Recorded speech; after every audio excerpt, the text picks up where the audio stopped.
Thank you very much, Pauline, and good evening and welcome, ladies and gentlemen. It's lovely to see such a full house. This evening, we're gathered in this wonderful building, Burlington House, which is home to the Royal Society of Chemistry, to enjoy one of its series of public lectures that the RSC puts on to advance the chemical sciences. As Pauline explained, yes, I'm Chris Flower and the DG of CTPA, and it is a delight to be invited to chair this evening's event. And as Pauline said, it will be hosted on the web, so if you do have any really interesting ringtones on your phone that you'd like the world to hear, now's your chance to switch them on nice and loudly.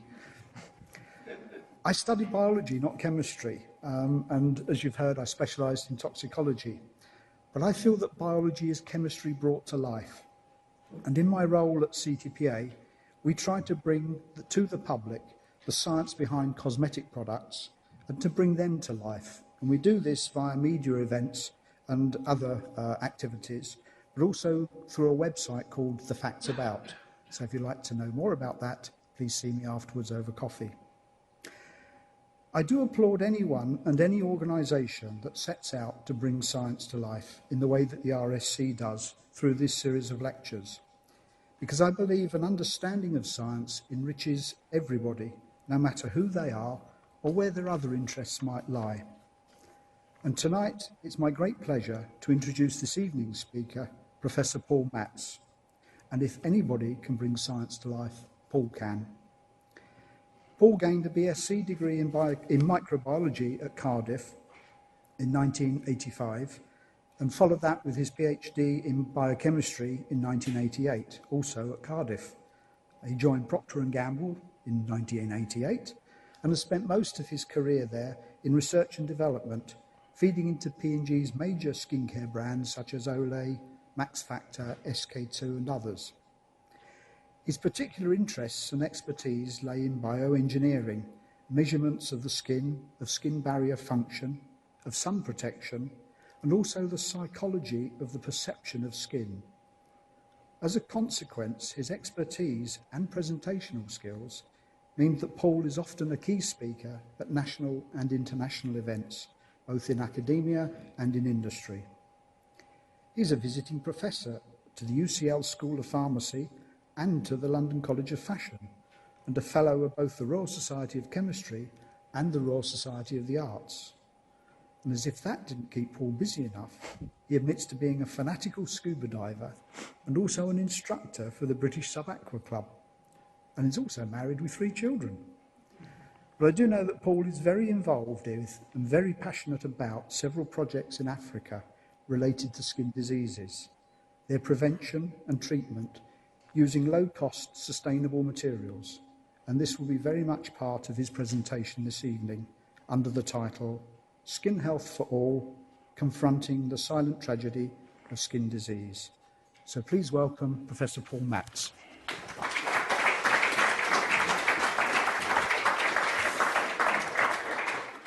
Well, thank you very much, Chris. And ladies and gentlemen, it's a real privilege and pleasure to be here tonight on a cold evening in London. Thank you for coming out. Whether you think it'll be worth it, I guess we'll see at the end. The next 50 minutes or so, I want to talk to you about this topic, Skin Health for All, Confronting the Silent Tragedy of Skin Disease. As Chris said, I'm not a dermatologist. I want to be clear on that. I'm a PhD biochemist. I've spent 25 years in the personal care industry and really working on technology to help skin look and feel better.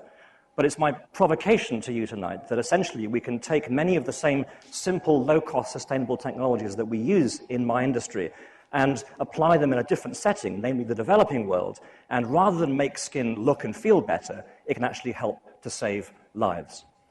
I will just put in a warning at the beginning. You must know that if you're here to see a lecture about skin health and skin disease, then there will be pictures of skin disease. So I want to make that clear as we go into this talk, in case anybody takes objection.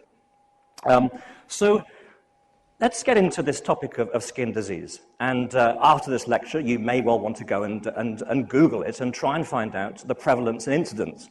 Well, let me try and answer that for you to explain, because it's not altogether clear with the sources that are on the web. So almost certainly you'll get hold of this document here. This is the WHO Global Burden of Disease document. It was published in 2004 with an update in 2008. And if you open it and you start browsing through, you'll come across tables like this, Table 2, where you have deaths in millions from different types of disease across the world. In this case, it shows different income brackets. If you go searching for the word skin, you will not find it. Likewise, in this table here, where you're now breaking disease out into incidence, that is its prevalence in terms of numbers in a given time period, and once again, you won't see skin turn up in that list. So what's going on? Well, there's several problems specific to dermatology in terms of classifying and then recording skin disease. First of all, because skin disease is often part of other diseases, and often skin disease produces different conditions, trying to label it, categorize it, tab and enter it into databases is very hard. Secondly, devices like ICD-10, which is an international coding for different diseases, provides challenges, particularly in the case of things like skin cancer and infection. There's often few or missing data when it comes to skin disease. There's the problem of how do you count disability versus quality of life. And I'll talk about quality of life later and put it to you that it's almost certainly equally as important as any possible disability that it produces. And then most information really is from published studies. There's very few databases available. And so let's take an example, basal cell carcinoma. And by the way, skin cancer has recently become the most common cancer in the world. Let's take squamous cell carcinoma, for example. If we look at all its sequelae, so, for example, metastasis, that is, it's spread from a primary tumor into secondaries across the body, or itching and discomfort. Anybody who's ever had that, pruritus, will know it's extremely irritating, forgive the pun, disfigurement, and possible remission as one outcome. And then if we look at metastasis, another possible outcome is death. And then we have cycling around between these different conditions. And then you might have conditions jumping one from the other. Hopefully you get the point that from a single condition, it's very hard then to start typing, coding, tabbing, and putting this data into a database. That's why in about 2004, a good friend of mine, Professor Rod Hay, who is based at University College London, he set up a group called the Skin Disease Working Group to manage these problems and attempt for the next round of tabbing global burden of disease in 2010 to try and make sure that skin disease was starting to be taken account of properly. So if you go to the December issue of The Lancet, you will find that the first data from the 2010 update is now being included with several papers. And so here are some little tidbits in terms of skin disease from the most recent update. So, for example, 4 skin diseases are in the most common 25 diseases across the globe. This includes fungal infection, pruritus, acne, and eczema. And between those 4, we're talking about approximately a third of the world's population, about 1.8 billion people. Pyoderma, or bacterial infection, scabies, skin HPV virus infection are in the top 50 diseases in the world. Skin fungal infection is the 4th most common disease in the world. Eczema is the 21st most disabling human disease, and non-melanoma skin cancer is the commonest form of cancer. So already we're starting now from 2004 to see that skin disease actually, even by the next edition of Global Burden of Disease, is starting to take much more importance. But there are other sources as well, if you want to search further. So Rod Hay, once again, wrote this excellent report for WHO. This is Epidemiology and Management of Common Skin Disease in Children in Developing Countries. And look at these 2 statements here. First of all, despite the high frequency of certain skin diseases in developing countries, they have so far not been regarded as a significant health problem in the development of public health strategies. Furthermore, a total of 18 prevalent studies of the general population in developing countries can be considered representative of large geographical areas. All reported very high prevalence figures for skin disease, 21 to 87%. That is about 1/5 to 4/5 of all disease presenting to primary healthcare facilities have some connection with skin disease. Staggering. Furthermore, if you look at a report called Disease Control Priorities in Developing Countries, there's a whole chapter devoted to skin disease, published in 2006, has this statement: in assigning health priorities, skin diseases are sometimes thought of in planning terms as small-time players in the global league of illness compared with diseases that cause significant mortality. However, skin problems are generally amongst the most common disease seen in primary care settings in tropical areas, and in some areas where transmissible diseases are endemic, they become the dominant presentation. And once more, we see, in terms of the survey of data, about 1/5 to 4/5 prevalence in developing countries. Another good friend of mine, Professor Henning Grossman, who is recently retired director of the Dermatology Training Center in Moshi in Tanzania, which arguably is the source of dermatology training in Africa, said this at the American Academy of Dermatology, looking across the whole data available to him. Skin diseases constitute, in general, throughout Africa, about 30%, 1/3 of all disease encountered in urban areas, with an even higher instance in rural areas of 40 to 60%. Amazing. And bear in mind that most of Africa, despite urbanization, is still predominantly rural. So the point I'm making is that skin disease is actually a really big deal. And in case you think I'm just talking about the developing world, what about the developed world? Here we have a report prepared for the SID and the AAD in 2004. Skin conditions in the US are amongst the most common health problems of Americans, collectively exceeding the prevalence of conditions such as obesity, hypertension, and cancer. At any one time, 1/3 of the US population is experiencing at least one active skin condition. The burden of skin disease extends beyond the financial toll, estimated at $40 billion per year in medical services and lost productivity. There are more than 3,000 identified varieties of skin disease that can cause symptoms ranging from simple burning and itch to severe emotional and social effects to physical disfigurement or death. Hopefully, you get the point. If you go beyond the obvious thing you'll find on the web, and shortly you will see the full report in terms of global burden of disease 2010 published, you will see that skin disease is actually a really big deal. And my friends, I'm not even taking into account things you could count, like burns and wounds and lymphedema, as I will show, things that substantially affect quality of life for countless millions across the planet. Because the fact is, it's not about mortality, it's about effect on life. In school, I had really bad acne. On my back, I had even worse acne. It's called cystic acne, and it's left me with really fetching ice pick scars as a present from my youth. There was a joke in school, what's white with red spots? Paul Matz was the answer. So I can stand at the front now and laugh about it. But honestly, when that joke was told and I heard it in school, it was like somebody put a dagger into my heart. And anybody here who's had that kind of condition will know the distress and the cost in terms of self-esteem and self-worth that actually a visible skin condition can have. The fact is, there is terrible stigma associated with skin disease. And let's face it, as a human race, from ancient times, we've put people with skin disease outside of city walls, away from the main population. It's not a proud heritage, I'm afraid to say. There's a tool called quality of life that's been developed in the last 20 or 30 years in medical science as a whole to try and gauge the effect of different disease upon somebody's life. And let me just explain what I mean by life. This is the WHO explanation of quality of life. An individual's perception of their position in life in the context of culture and value systems in which they live in relation to their goals, expectations, standards, and concerns affected by the person's physical health, psychological state, level of independence, social relationships, and their relationships to salient features in their environment. In other words, we're talking about the effect of disease upon everything, upon life, what it means to you to live in your society, in your culture. The fact is that skin disease has a profound effect upon quality of life. So, for example, there's many studies. I've just quoted one here from 1999. If you look at the impairment in physical and mental functioning of skin disease, it is often comparable to that you get when you rate terminal cancer, arthritis, hypertension, heart disease, diabetes, or depression.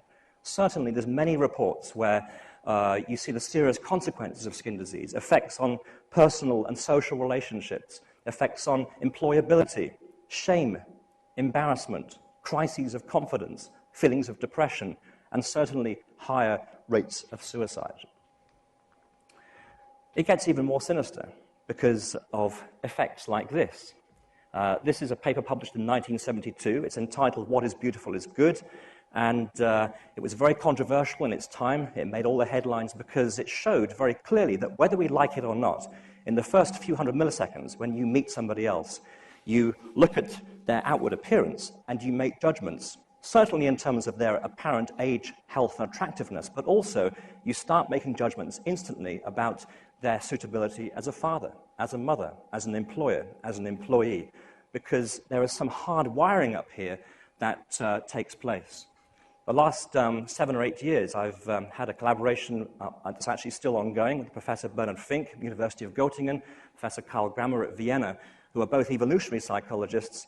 Very interesting guys because they have a very different take on the world. What we're trying to do is relate skin facial biology to perception of age, health, and attractiveness. And if you're interested in more of this, then email me and I can send you some papers. But what we've basically shown is that very basic models centered around things like luminance contrast, in other words, contrast in human facial skin, bearing in mind that in young skin, the only source of contrast really should be eyes, nose, and mouth. The eye is a superb contrast meter. It's how we make sense of the world. Any contrast, any interruption in the visual field in human facial skin, and up here in our visual cortex, we process the data, we start making decisions very fast about age, health, and attractiveness. So, in case you're thinking this is, biblical fantasy, consider, and feel free to Google this actually after the lecture, a disease called pellagra, which is a nicotinamide vitamin B3 deficiency. It's a simple dietary deficiency in poor people with poor diets. And between 1907 and 1940, about 3 million Americans in the Deep South contracted this disease, and about 100,000 Americans died of this disease. Ever heard of it? Maybe not. Some people have, which is good. Many have not, because we're now starting to see the effects of skin disease because people tend to become invisible. And in fact, patients were shunned as lepers, they were refused hospital treatment, and they were often ostracized in society. And in fact, there was cases of even camps being set up. I wouldn't say concentration camps, but they were ostracized from society and separated. So, in the developed world, and I can put my hand up in a small way with my acne and say, I understand this. It has profound consequences on self-worth and self-esteem. But I would suggest to you, and I've seen from first hand, the effect it has in the developing world. Because here we're now talking about people thinking you have an infectious disease because they don't know any better, that you are cursed by God, that you are possessed by demons. And that's why I've entitled this lecture, The Silent, Invisible Tragedy of Skin Disease, because even the figures I've given at the beginning of this talk, I would suggest to you are highly conservative because people simply disappear from society. And the numbers never even get to counting these people. So, what's the good news in terms of funding? So first of all, we have massive incidence, massive prevalence. We can argue that we have massive effect in terms of human self-esteem and self-worth. Surely it must get huge amounts of funding. Well, let's see. This is the G-Finder study. It was started by the Gates Foundation in 2007 to track annual R&D spend on neglected disease. And this is figures averaged for 2007 to 2011. And you'll see that HIV/AIDS, malaria, tuberculosis, the so-called big three, they get the lion's share of the funding, about 76%. The actual biggest killers, pneumonia and diarrheal illness, get 6%. Skin gets a whopping 0.3. That is wrong. That is just wrong. It makes me angry, and that is partly why I'm up here giving this lecture tonight. It's dragged me in the last 6 years, and I don't mind admitting that it's more than the scientific interest, it's become an emotional interest as well, because we're talking about people who don't have a voice and need to have one. So the next few minutes, I want to take you through, I think, 3 stories. I've given you a bunch of data so far, but I think it's human stories, personal stories, that always communicate far better. So if you'll forgive me, I'll just give you 3 stories from the last 6 years where I've been involved in certainly more projects than this, but I've chosen 3 that I think illustrate different ways in which skin disease impacts real people and also different ways in which we can get involved. And I'm talking as a guy from the personal care industry. So the first example is around the disease of albinism. And I'm sure you're aware of unfortunate sufferers of who are called albinos. It's from the Latin, albus, which means white. And what we're talking about here is an inability, or a partial inability, to make an enzyme called tyrosinase, which is involved in the production of melanin. And melanin, obviously, is the brown-black or red-yellow pigment in human skin, responsible for ethnic skin phenotype, but also responsible for skin's native SPF factor. It's protection against solar ultraviolet radiation. Now, the rate of albinism in the West is about 1 in 20,000. For some reason, the rate of albinism in Tanzania is at least 1 in 1,400. And whereas you'll see figures of 4,000 to 10,000 albinos in Tanzania, the reality is very different. In fact, the Albino Association of Tanzania gives a conservative estimate of at least 175,000 albinos in Tanzania. That's a lot of people with a deficiency in their ability to make the pigment, which makes them stand out ethnically as African people. So the problem is that when these people grow up without that pigment in equatorial sun, if they don't protect their skin adequately, or they wear clothing that ultraviolet radiation can pass through, then they're susceptible to basal and squamous cell carcinomas. And often they die before age 30. But I'm afraid it's even worse, and now I'm getting into the societal effects of skin disease. If you go on Google again after this talk, and you Google albino and Tanzania, and you'll see this is actually January 2013, last month. It's an issue of National Geographic, Inside the Lives of Albinos in Tanzania, Persecuted Over Pigment. And you'll see that thousands of albinos have been murdered over the last 10 years or so for their body parts, because witch doctors prize them. Albinos are called 00, or white ghost in Tanzania. And I quote, "A set of albino body parts consisting of all 4 limbs, genitals, ears, tongue, and nose is said to be valued at least $75,000. Terrible. If you're lucky, they kill you first. If you're not lucky, then there's plenty of stories about people turning up in the night, holding the parents to ransom, and hacking body parts off the kids. It's absolutely unbelievable. I've been lucky enough to go to at least one albino outreach, of which there's not many across Africa. This is at the Regional Dermatology Training Center in Moshi in Tanzania. They do an absolutely outstanding job trying to reach the many albinos in the surrounding district. And what happens here is that they are involved in helping the albinos, first of all, with education, telling them the importance of protective clothing and protecting skin that's not protected by clothing. So we're talking about a clothing workshop where albinos work themselves, and it's a source of employment. It's also a source of clothing for other sufferers. But what about sunscreens? This is of particular interest to me. I chair the Cosmetics Europe group, that is a technical task force. So when you look at your bottle of sunscreen, you see the SPF number and the UVA label. So my group developed the technical testing behind that methodology. So I remember the day when I said, so sunscreens, so where do you get your sunscreens from? And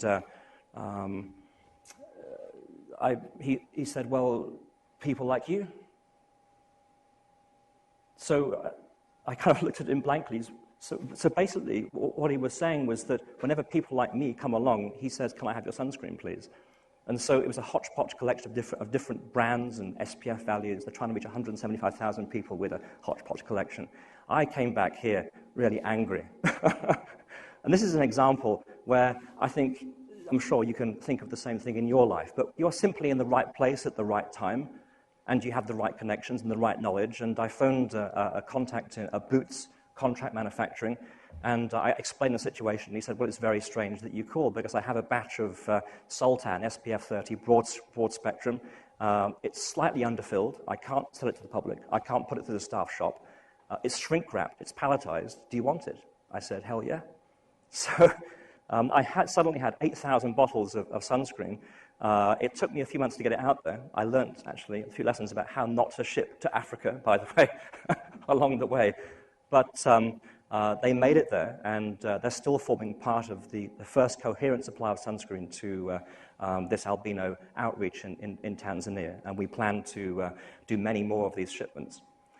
I was sent this. I had to show you because it touched me. I was sent this in March last year, and it shows a picture that is from the national newspaper.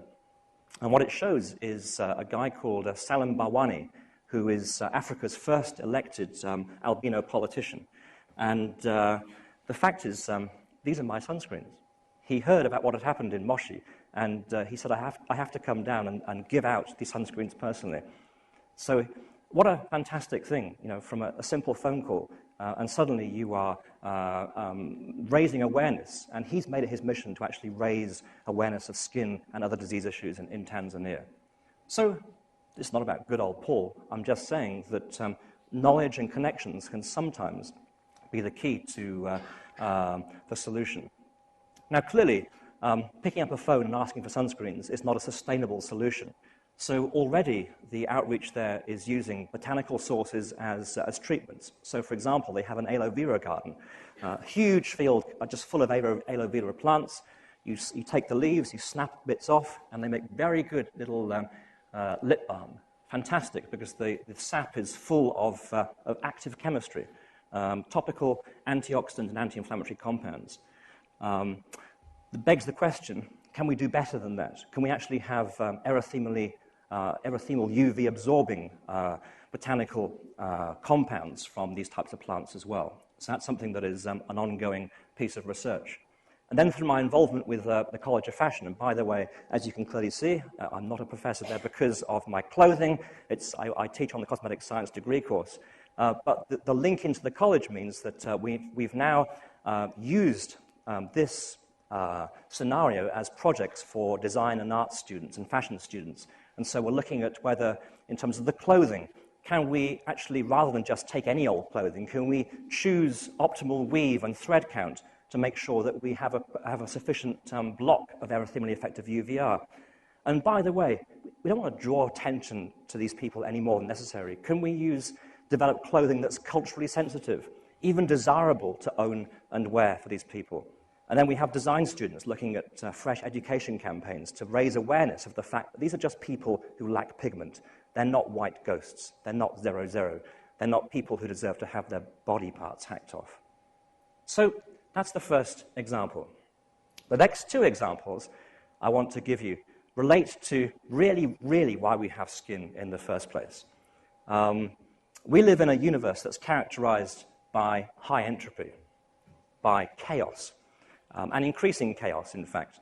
And life on Earth is really only possible because of the creation of packets of order, delineations within which the stuff of life can take place. And so if you think about, in biology, the membrane really being a piece of kit that has been developed to separate areas of order, you can think about a hierarchy where within a human cell you have a membrane around the nucleus, almost protecting or delineating the genetic material that codes for life. Around that you have a cell membrane. If you bring together collections of cells, you form organs with an organ membrane or integument around them. So you can see where I'm going, hopefully. If you bring together organs into a collection and you put a membrane around to form an organism, then what do you have? Obviously, you have skin as the ultimate membrane. And so skin really is an entropy regulator. It is an interface governing exchange between the highly ordered stuff of life and a universe that's characterized by chaos. And you can argue that actually you have no more chaos than in the developing world, where you have unregulated use of everything, actually. And actually, if you get into the biology, this is a cross-section of skin. This is the dermis down here. This is the epidermis. The epidermis is about 100 microns thick. It's about the thickness of a sheet of paper that you're holding, the form you got on your chair. The little piece of kit that actually protects you from the chaos of the universe is 15 microns thick. It's called the stratum corneum. It's actually why you have skin. Nerves and blood cells here tell the skin if this has been breached. The epidermis is really a vertical assembly process for the stratum corneum. It's why you have skin, my friends. If you sanded off 2/3 of this across your body, you'd be dead within 2 hours because of massive water loss, or within a few days because of gross infection. It's there to manage interface with the environment. Now, happily, its health largely depends on very simple things like a water gradient. Why do you have a water gradient in the stratum corneum? This is a very important graph. It is largely why you're sitting here alive tonight, because water manages the mechanics, the biomechanics of the stratum corneum. So this is increasing water activity here. This is something called elastic modulus, but in simple terms, as you go up, you get stiffer. As you go down, you get softer. And so the point being that small changes, this is logarithmic by the way, small changes in water activity mean disproportionately large changes in its mechanical properties. In simple terms, if I put water into the skin, it becomes softer, it becomes more pliable. If I dehydrate the skin, it becomes drier, it becomes more brittle, and it tends to crack and split. And so ultimately, if it gets dry enough, it cracks and splits. And all the beautiful biochemistry, all the beautiful morphology, cells called corneocytes, lipid bilayers in between them, wonderful structure becomes useless because suddenly you have broken that membrane and you are open to the environment. The universe will come and grab you, and there's plenty of things that want to make your stuff their own. So part of my career, last 25 years, has been developing measures, instruments to measure things like stratum corneum mechanics, to measure that water gradient, and I've had jolly good fun doing it. Now, the point is that very simple things like hydration. So, you think about the moisturizer, the humble moisturizer. Could it just be it actually has therapeutic efficacy? Absolutely. Absolutely. Water is a very active agent. My provocation tonight is that you can take things like water, you can take things like simple emollients, simple humectants, and use them in the developing world because of the very simple nature of the stratum corneum and the way in which it works. So here I am in the developed world, but in the developing world, 3 billion people, about half the world's population, don't have access to even the most basic skincare. So if I'm looking at skin disease, it's like, what does it actually entail? These are figures from Tanzania, but I can assure you that the figures are largely the same across the world. Look at the figures for the top 4. Pyoderma, bacterial infection; mycosis, fungal infection; eczema, dermatitis; parasitic infection. So the majority of skin disease actually can be traced back in some or all ways to a breakdown in stratum corneum barrier function. And the fact that you have unregulated use of stuff in the developing world that comes in and starts to consume the skin and break its components down. So here we have the opportunity. In one respect, in my job, skincare is concerned with enhancing skin appearance, enhancing skin feel. But I can take the same kinds of materials, and in the developing world, I can maintain stratum corneum barrier function to preserve life and health. We're talking about 3 basic buckets of activity. First of all, washing or soaking with water. The key phrase here is fit for drinking, to reduce microbial dirt load on the skin surface, so if the barrier is broken, there's less chance of infection. And secondly, obviously, to hydrate the stratum corneum, to keep it soft, to keep it supple, to reduce the chances of cracking and splitting. The use of emollients, humectants, to help retain water in the stratum corneum and reduce friction. And then lastly, if I do have a compromised stratum corneum, covering to separate it from the environment. So things like water. Water is an issue in the developing world. This is a picture I took in Ethiopia last year. It's a very typical scene in Africa, and people largely get their water supply from a well or a river or a stream or a cistern like this. Very common scene, a lady here is washing her feet at one end, and then people are collecting water for drinking at the other with the ubiquitous 20-litre yellow plastic can that you see everywhere in Africa. And there's a clean water crisis, which I'm sure you're aware of. Some say the next world war will be fought over water. About 1 billion people worldwide don't have access to clean water, and about 2 million children die annually through diarrheal illness, which is more in terms of numbers of death than HIV, AIDS, malaria combined. Now, again, you'll see this everywhere, in the morning and in the evening. I have a 13-year-old daughter, and she goes to school. This is a 12-year-old girl. She doesn't go to school because she's taken up with the activity of getting water. She's walked about 2 kilometers to get water. She'll walk 2 kilometers to get it back again. This lady here, I followed her for a while, and she's got 20 kilos on her back. And the ropes are digging into her shoulders, the sun's blazing down, and she's just walked 5 kilometers to get her water. She'll do it in the morning, she'll do it in the evening. The point is this: if you've done this, what are you going to do with the water? You're going to drink it. And by the way, we've done surveys and established a hierarchy of water use. So no surprises. You're going to drink it, first of all. Secondly, you'll cook with it. Lastly, would you wash with it? No, it doesn't even appear on the list. And so the whole issue of keeping skin clean with water fit for drinking is a complete non-issue. It doesn't even happen. So what's my connection? My company, P&G, developed a little technology called Pure. It's actually ancient technology, 2,000 or 3,000 years old. It's just been brought up to date. It's a 4-gram sachet. It's pure chemistry. It's basically the same process you'll find in any municipal water treatment plant put into a 4-gram sachet that treats 10 liters of really, really filthy water. It's a very impressive process. You're talking about simple chemistry, ferric sulfate as a coagulant, and then calcium hypochlorite and a few polymers to speed the process up and to help keep the water sweet afterwards. It looks like this in terms of instructions. This is Amharic, Ethiopian, and it's very simple. Even idiots with flowery hats on can follow it. So here we are. We have 10 liters of really horrible water. You put your powder in, you stir for 10 minutes, you get nucleation, you get flocculation, the flock sinks to the bottom, you filter it off, you're left with water that is visibly clean, but also measurably clean as well. If you look at its knockdown in bacteria, it's very impressive. Same with chlorine-resistant parasites, and we also get reduction in heavy metals, arsenic, lead, and pesticides. In fact, the water that you get out of the process is equally good as the stuff you'll go home and drink in your house tonight. And trust me, I've done it, and sometimes you have to trust the technology, believe me, when you're in the middle of a village in Africa with a huge crowd around you, all clapping and cheering for the white man to drink the water.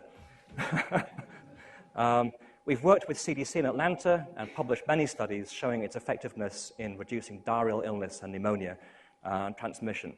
And so far, we've given away the equivalent of, I think, between either 4 or 6 billion liters of clean water.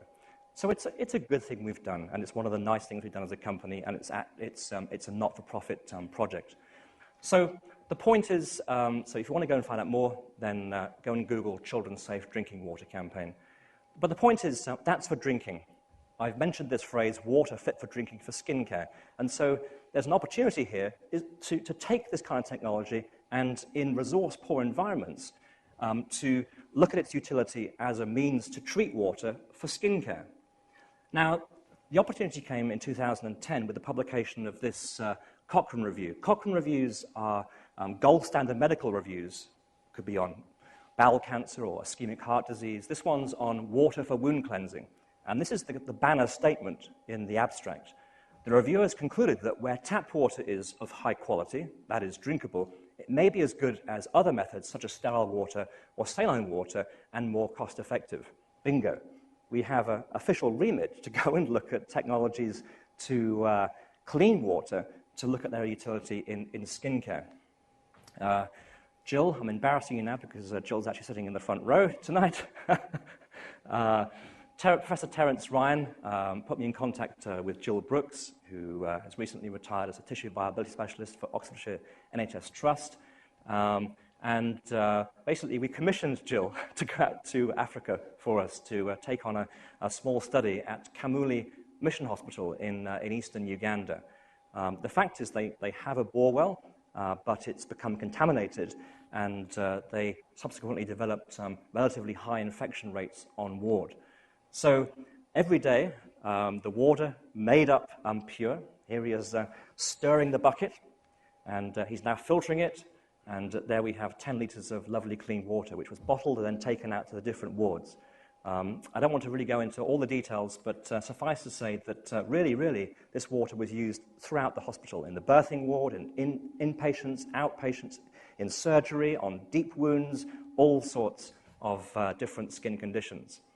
This is a man who suffered very serious burns across much of his upper body, and he's being treated here with pure treated water. The importance being he's lost his barrier function, and so he will succumb to very serious infection unless that wound is kept clean and it's given a chance to granulate and to heal properly.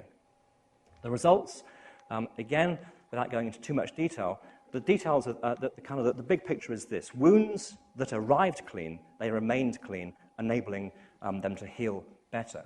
Something that was interesting, which we didn't quite expect, was that because the hospital, out of necessity, were buying bottled water for use on wounds, they were using intravenous saline. Madness. They were using Savlon, expensive. We actually had a cost saving to the hospital as well, because one of these sachets, 10 litres, costs about 3.5 US cents, which is extremely good value, I'll put to you. So, very interesting application of chemistry to a problem in Africa, and we're talking about clean water in skincare. Jill wrote the paper up for the Journal of Community Medicine, and I can tell you that Jill's actually now completed a second study in Kisubi Hospital in Entebbe with very similar results. It's a model that works and can be exported to different clinics and hospitals and outreach stations in conflict situations, for example, across the world. And that's something that we're now looking into. Terence Ryan wrote a very nice article for us in the Journal of Community Dermatology, pinpointing the fact that technologies like this are now being used in skincare. Let me finish with the last example. We've talked about albinism. We've talked about wounds and burns and road traffic accidents and skin disease and infection as a result of that. This is now in the uplands of Ethiopia, around a town called Sodo, about 6 hours by car south of Addis Ababa, and it's at altitude. It's about 1,500 to 2,000 meters. The problem here is a disease called podoconiosis. Podo for foot, and conio from the Greek for dust. So it's interesting. It's a geo-dermatological disease. It's a specific interaction between the skin of the foot and the dirt on which that foot steps. The problem being that we're talking about barefoot farming that occurs across Ethiopia. But can you see here on this map from a paper by Gail Davey that there's a red outline here, which is the geological threshold of this volcanic soil that's bright red, very clay-rich, and then every blue point here is an instance of disease. So you can see very clear evidence there that it really is an association with this particular kind of soil. So because people largely can't afford to wear shoes, they grow up barefoot working in the fields, and unsurprisingly, they start to get extremely dry skin. It's not the kind of little callus that you might get or I might get, walking barefoot around in the summer. This is very, very thick stratum corneum, 3, 5, 6, 7, 8 millimeters thick. The point being it's very, very dry. Remember that graph I showed you? If it gets dry, it gets very brittle, and so it cracks and splits. So if we look at this in close-up, you can see that these are very, very deep fissures going right into the tissue. So this man here will suffer regular infection, regular febrile episodes, but something else is taking place, even more sinister, along the days, weeks, months, and years of exposure. Something from the soil, which I'll talk more about in a couple of slides' time, is being taken up through these fissures and taken up by the superficial lymphatic system. Unfortunately, in so doing, this material then proceeds to obliterate lymphatic vessels, and meaning that interstitial fluid from tissue can't be taken back up. So the disease locally is called mossy foot, because it starts off looking like this. These are projections that start forming on the foot. And then because you then get chronic inflammatory process, you get massive overproduction of connective tissue, and you get these kinds of nodules and lumps and bumps, eventually leading to full-blown elephantiasis, as you can see here. So that's the medical presentation of this disease you often see. Here we have the human presentation. And I want you just to look, not at the legs, but look at the people. Look at their faces. Look at their eyes. Look at their clothing. Look at the way they're sitting. They're ashamed of themselves. In the street, because they smell, because the way they look, people spit at them, people pass on the other side of the street to avoid them. Everybody's back has been turned against them. And there's no respect for people in society. It affects the old, it affects the young, it affects men, it affects women. And the consequences are devastating in terms of people's standing in society. They can't work, they can't have sex, they can't marry, they can't earn a living, they can't do anything. They're shunned, they're lonely, treated as lepers, in constant pain. Many starve, many die an early death through infection or starvation. And by the way, there's conservatively at least 1.5 million people like this in Ethiopia. And it's not just Ethiopia. Ethiopia has apparently the highest incidence in Africa, but in 10 other African countries we see podoconiosis. It's also present in the South Americas and in India and Sri Lanka.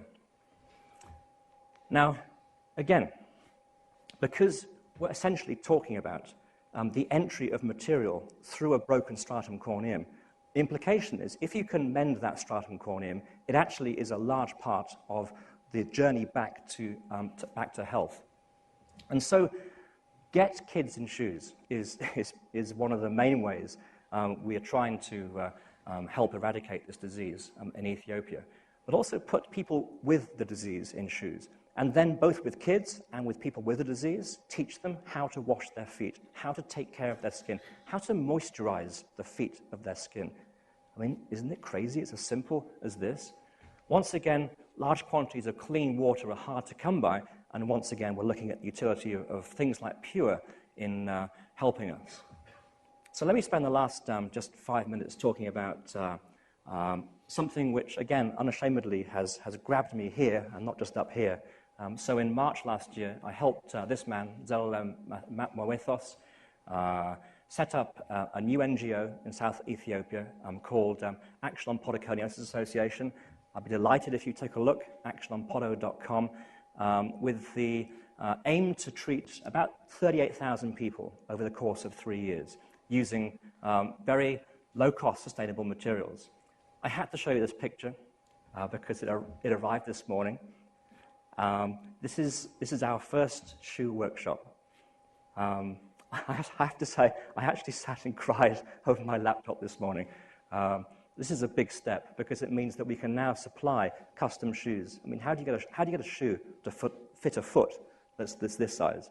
And so these guys, who are all sufferers and on the way to being healed, they are taking local leather in Ethiopia, of which there's no short supply, and using car tires for soles, and they're making these custom shoes. That's the equipment we've just bought for the workshop. The shoes are then taken to outreach centres, which are basically just covered shacks in health centres. We now have 6, and 2 up in the mountains in the Daro zone, 6 hours south of Addis, about 2,500 meters. And hundreds of people flock to these centres in all different kinds of state of disease, presenting their feet for treatment. They're made a big fuss of. They're touched. People kneel down deliberately in front of them, and they teach them how to wash themselves. And again, they're deliberately touched. They're spoken to kindly. They're looked in the eye.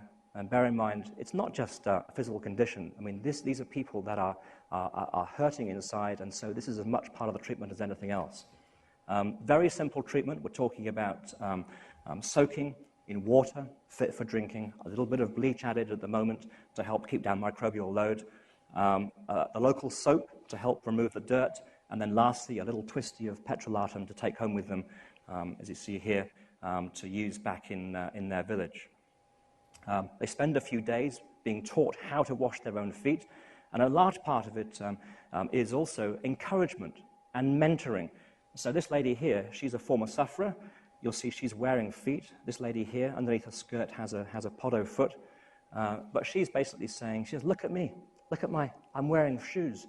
I used to be like you, but I use the treatment every day. And it's very important you use the treatment every day as well. You can do it. Come on, you can do it. Encouragement and mentoring. There's visible signs of progress. This guy here, he's come back. He's taken off his old pair of boots, which are really big. He's now putting on his newer pair of boots, which are slightly smaller. So there's visible signs of progress. And then there's other ways you can take a person and not just try and cure them physically, but again, cure the whole person and raise their self-esteem and self-worth. So these ladies here, they're showing their feet because they want to get to this bench here, where they have the opportunity to get microfinance, a small amount of money, a loan, which so far has been repaid about 97%, 98%, great repayment rate, and they use it to set up a small business to help them get back into society. There's also various vocational training programs, being taught how to hairdress and mend a bike and make furniture, for example, again, to give people status back in society. My wife and I went and visited to see progress last November, and to show you, this is the problems that we have. I mean, Africa is a problem of terrain and remoteness. This is the upland region of Ethiopia. It's not the flat brown desert that you saw in Michael Burke's reports in the early 80s. This is what we have to deal with. We have 2 outreach centers that are in the mountains, and people are so grateful that the centres have come. Where you go to the centres, there's 200 people here waiting for treatment, but it's always the individual stories that get you. And I've just chosen 3 people from those we saw in November just to illustrate the progress. This is Messai. She's age 30, and we started talking to her through a translator. And you can see her feet, you can see her face also. So we found out that she had 4 sisters, all of whom were married. She's age 30, so we said, Messai, are you married? And she said, no, because nobody loves me, nobody wants me. But she said, thank you so much, though, for the treatment. She said, my feet are looking so much better. And you're thinking, oh my goodness, if they're looking better, what were they like a few weeks ago? This is Magnus. She's age 17. You remember Magnus, yeah, John? So she, little fiery girl, she's fantastic. And she's telling Terefe here that early last year she had to leave school. She said, because they were all pointing at me. Her feet and legs were getting fatter. She said that, but now I'm back in school. The treatment's actually started to work. This is Kasha Kama. He's age 63. He's standing up in his first pair of boots. He said, I got the disease when I was 45. 18 years of disease. And here he is standing up and saying, it's my first pair of shoes. Go on, use the treatment. It really, really works. And then these ladies here, they're all anxious to show me their feet. And you can see that, 3 to 6 months of treatment. And in most cases, you can take somebody with disease and turn them back to a very presentable results. The truth is, their lymphatic system is damaged for life. They'll have to wear shoes and look after their skin for life. But you can return functionality in most cases. In terms of the science, there's a small group of like-minded individuals, dermatologists, epidemiologists, strange people like myself with flowery shirts, using the instruments I use in my trade to measure barrier function. The first results are coming out. You look out in the BJD later this year. But this is one of the results that's interesting. This is looking at skin stratum corneum hydration in Podo patients versus control patients. And what you see on the thigh, which is actually uninvolved from a disease point of view, on the calf, on the foot, the disease, stratum corneum, is much, much drier than control, meaning that it's much more likely to crack and split. So far, we seem to be confirming the hypothesis that really it's all about barrier function. Other really interesting science, I never thought I'd get into geology, but here we are again with the map. There's a great project going on between University of Cambridge, Natural History Museum, Brighton and Sussex Medical School, University of Addis Ababa, and they've taken soil samples. So far, about 135 samples have been analyzed, and they've compared endemic areas with the disease with non-endemic areas. And so far, they've shown high levels of clay materials, specifically kaolinite and smectite, with a small particle size that have a higher hemolytic potential. That is, if you incubate these with red blood cells, the cells lyse. And it's not just osmotic pressure, it really is just complete destruction of the cell. And that's highly significant versus non-endemic areas. So now we have the possibility of maps of risk in terms of developing podoconiosis. So yes, I'm getting into geology, very, very strange, interesting world. But this is from a 1986 paper to show that actually some of this chemistry is quite old. Here we have undamaged red blood cells, and here we have then red blood cells incubated with kaolinite, one of these clays. And you can see we're not just producing so-called ghosts indicating osmolysis. This actually is destruction of the cell membrane. And there's various hypotheses, including cyanol groups, strongly hydrogen bonding to membrane subgroups, although the mechanism is still not clear. So the last minute of this talk, then I'll shut up. So I presented 3 different skin diseases and just some personal stories of my involvement with those. But it's just the tip of the iceberg in terms of skin disease across the world. Leprosy is on the rise again.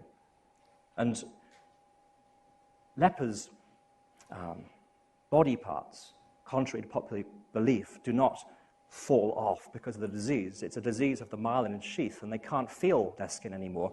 So when they cut themselves, they're unaware of it. It gets infected and becomes gangrenous, and then the body part might drop off. So how do you keep these people's skin clean so it doesn't infect so easily? What about endemic scabies across Africa? Babies who don't know any better. They scratch highly irritant skin and get streptococcal infection. What about newborn babies where the umbilical cord is cut with goodness knows what and washed with you don't even want to think about it? What about the millions of incontinent elderly with fecal matter and urine in contact with skin for many hours of the day? What about menstruating females with menstrual blood in contact with their skin for most of the day? What about people with simple diseases like eczema or psoriasis that in this country you'll deal with, but over there it means that you get secondary infection? Hopefully tonight I've shown you that skin disease, first of all, despite initial searches on the web, actually has massive incidence and prevalence. It has massive impact because fundamentally, while it's not the biggest killer, it does kill people because it kills you inside. It destroys self-worth. It destroys self-esteem. It means you are invisible. It's a silent tragedy. People withdraw from society, and countries and nations and GDP is robbed of that person. But lastly, the wonder that because a lot of skin disease is actually around stratum corneum barrier function and actually maintaining that simple technologies, low cost and sustainable, can be brought to bear in these circumstances. Thank you so much for listening, and feel free to email me. Feel very free to visit that website, and thank you for attention.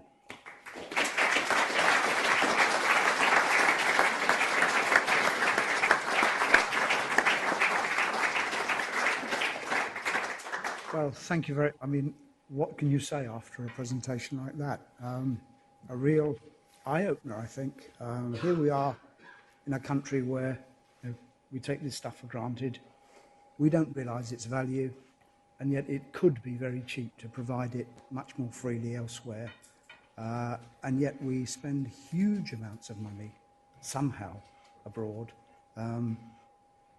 diverting just a little bit into these simple solutions will make so much difference, couldn't it? Indeed, sir. But questions. Rather like question time itself, we do have roaming microphones because if you speak before you get a microphone, then nobody at the other end of the web will be able to hear you. So please, if you do have a question, I can see one at the back already. Please wait for the microphone. Let us know who you are, if you would, please, and then the floor is open to questions.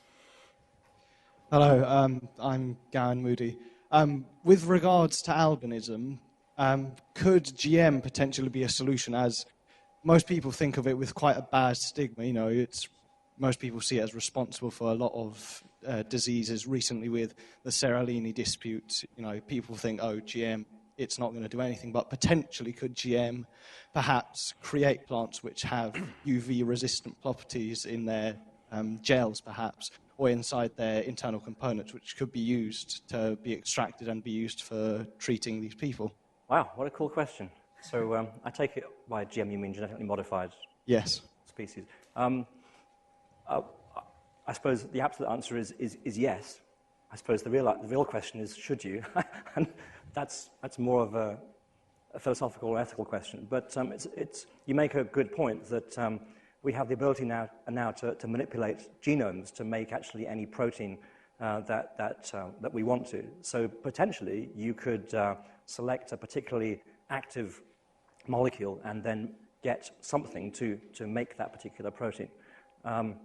As I said, I can't comment on the ethics or the rightness of doing that, but it's an interesting point that you raise. We do have, as a company, an ongoing close partnership with the Royal Botanical Gardens in Kew. So we're working with Professor Monique Simmons, and that's the kind of question that we'd put to Monique. I think the first place to look would obviously be the natural world and non-GM before we even thought about that kind of solution. But thank you, it's a good question. Thank you. There's a lady at the front.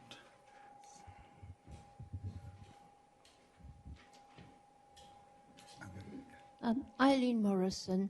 I was wondering whether albinism in Africa is exactly the same as albinism in Europe, where they have a lot of other associated problems such as poor eyesight?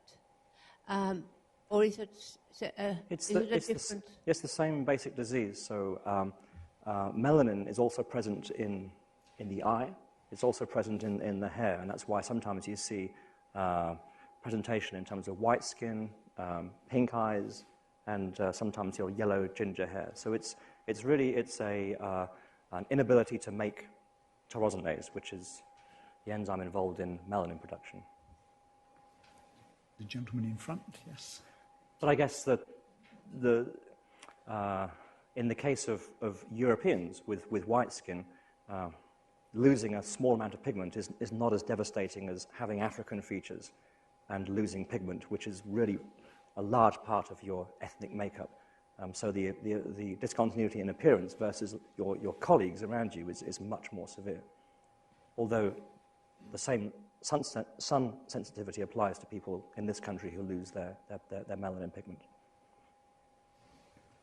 I've got two questions. One is, you mentioned itching quite a lot.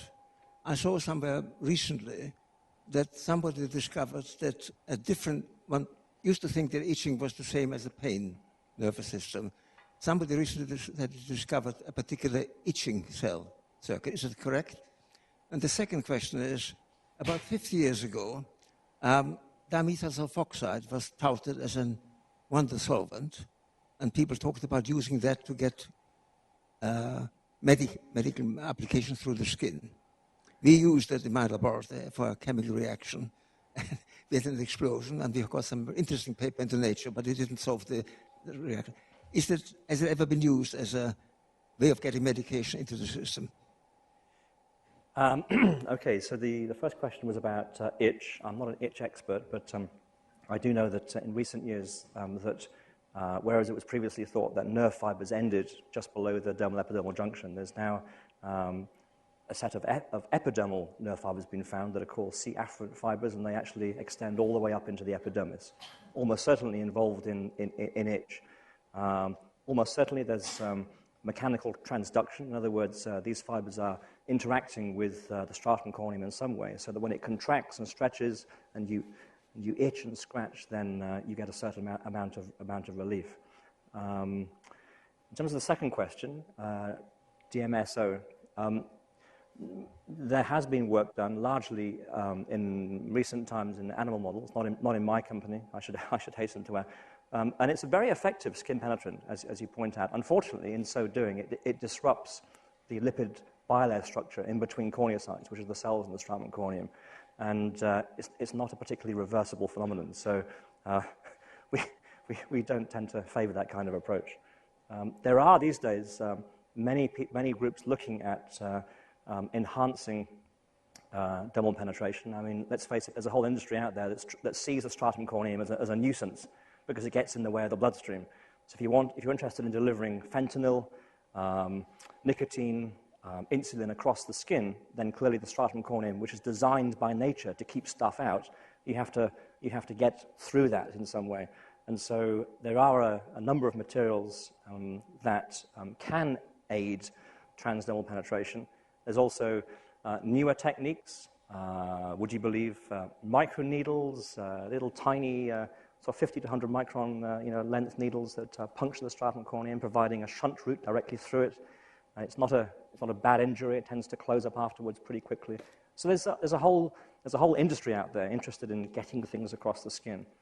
But DMSO is not one of our favored approaches. Thank you. Two questions at the front. Take them in sequence, if we could. The name is Fedor Scheinman. I'm very intrigued about allergic reactions. Some people are very allergic to nitro compounds, others are not. And it just didn't make sense. Certainly working in the laboratory, those who were sensitive to nitro compounds were taken off the project, and the project was given to other people who didn't have this kind of allergic reaction. Can you explain this kind of phenomenon? Almost certainly not. If I was to sort of wager what possibly might be going on, it may have something to do with the permeability of their barrier. So the stratum corneum, as I said, is there to act as a molecular sieve. You have it's called a tortuous pathway. So it's very clever. I mean, I think, let's get this right, is it 20 times? I think it's 20 times. So basically, if you have a 20, is it 10 times? I think it's 10 times. So if you have a 20 micron thick stratum corneum, you get an amplification factor of about 10 times, because things have to make their way around corneocytes, because it's largely like a brick wall. They have offset corneocytes. You then have the fact that you have lipid bilayer structures that are alternating hydrophilic, hydrophobic domains. So things have to flip-flop their way through those different domains. So it's a very efficient molecular sieve. However, some people we now know are born with a genetic predisposition towards inefficient production of a protein called filaggrin. Filaggrin is responsible for the creation of the corneocyte. It brings together keratin filaments. It's then broken down into things called natural moisturizing factors, which means that if you can't make filaggrin, you're lacking material that actually helps keep water in the stratum corneum, which means that it's an inefficient barrier. And about 1 in 10 of us in this room right now have that particular mutation in the gene that codes for filaggrin. It's been linked with things like ichthyosis vulgaris, which is a full-blown skin disease, eczema, or atopic dermatitis, and then almost certainly a whole bunch of other conditions. Just some people get extreme dry skin in the winter, or dandruff, or whatever. That's the theory. So I'm just postulating from the front, on the spot here. Maybe it's one of these kinds of issues, or maybe it's the fact that they've used too much soap in the last week, or they have abraded their skin in some way. That means that passage of material from the outside world in is easier in some people than in other people, if that makes sense. And it could be for any number of different reasons. Perhaps another quick question. Has there been any progress made in treating alopecia, which is a Western problem? I don't know, sir. It's not my area of expertise, I'm sorry. The lady next to... Thank you. An other shy one, and happens to be a grandma and an ex-scientist.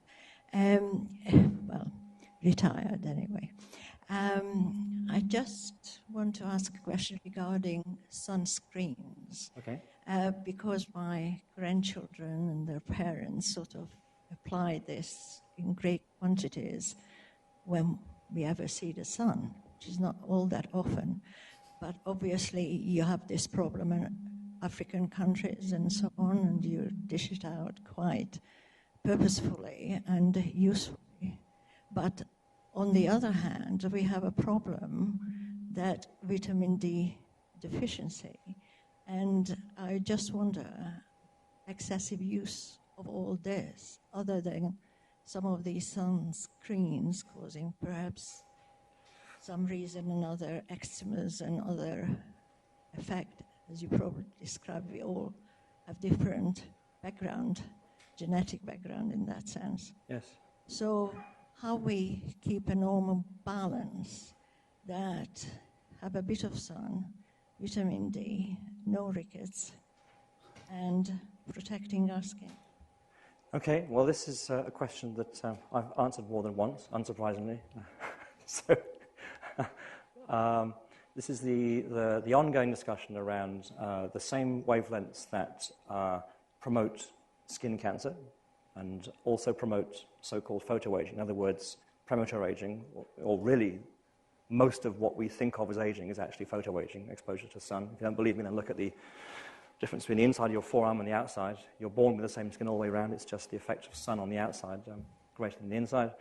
The same wavelengths that promote those endpoints are the same wavelengths that promote vitamin D conversion in the skin.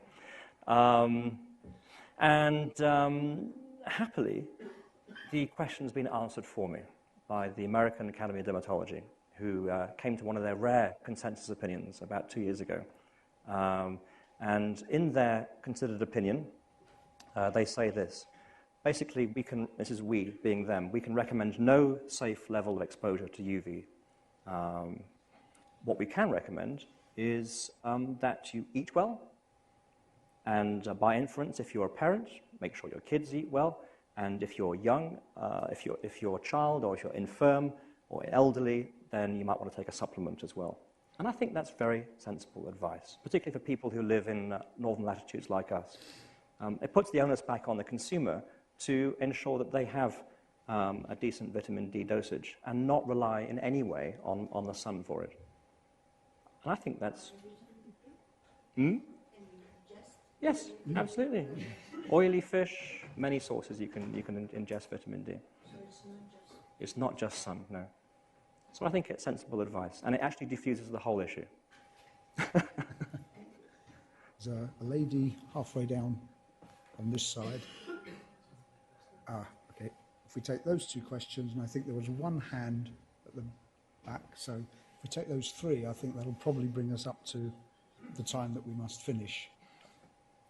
When you have kaolinite destroying the RBCs, the red blood cells, does that have any effect in blocking up the arteries or the blood vessels they're in? Would that cause... Oh, sorry, I didn't hear the question. Sorry, say it again. When you have, I think it's kaolinite destroying red blood cells, can they then go on to block up the arteries and maybe cause fissures in that area as well? Well, I think there's...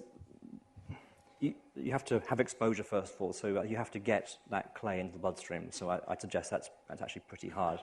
And then you have to have exposure is dose times time, and you have to have a long dose time by concentration. Sorry, so you have to have a relatively high concentration over a relatively long period of time. So clearly, lymphatic collector vessels do that. I mean, they collect exogenous material in the skin, and they then present it to T cells in the lymph nodes. So they will tend to concentrate material.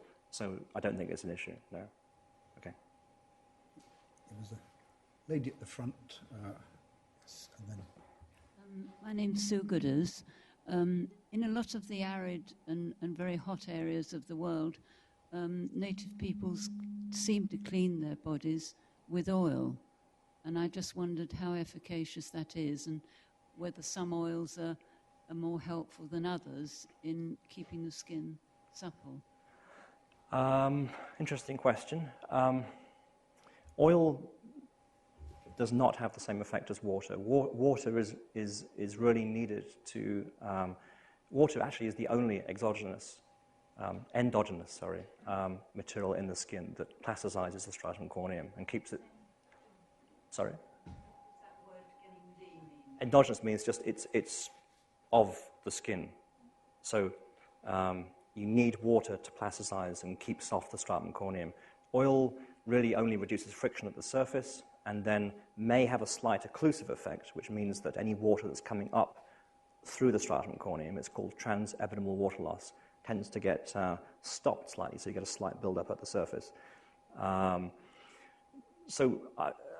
answer to the question, I think oil plus water is is really much more preferable than just oil alone. Oil gives a nice appearance to the skin surface, which is, I think, is why it's used a lot. It gives the appearance of health, but actually it's an optical illusion. Most oil has a refractive index about 1.5. The stratum corneum refractive index is about 1.5, and so you tend not to see dry skin because you fill all the air tissue interfaces with something the same refractive index, so you see straight through. Particularly on black skin or dark skin, where dry skin shows up horribly because you get those kind of white and grey flakes. So put a little bit of oil on. It's like burnished ebony. It's a great effect, but an hour later it'll be back again, unfortunately. So water is the key. That's my firm opinion. And keeping water as well with a humectant. And then there's a question from the lady with the red top. Yes. Stephanie Dowker. What is so stunning about this work is that it's both effective and is clearly very appropriate. Do you think we've lost anything in the West or missed something in so-called developed countries in our absorption in technological fixes? Wow, good question. Good luck.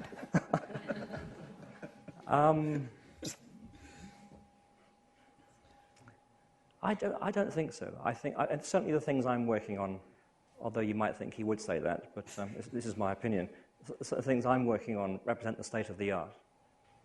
So the technology, at least I put out, represents the very best that we can do for our consumers. That sounds really company speak, but that's actually true.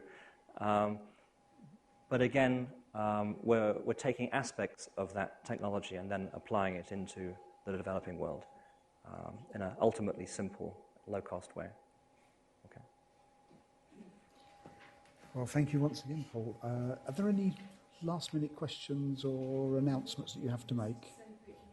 Yes, so... Thank you. There Thanks will for be listening. coffee outside. Is that right? Yes. But just before you dash out, a final round of applause for a wonderful talk. Thank you, Paul. Very thought-provoking.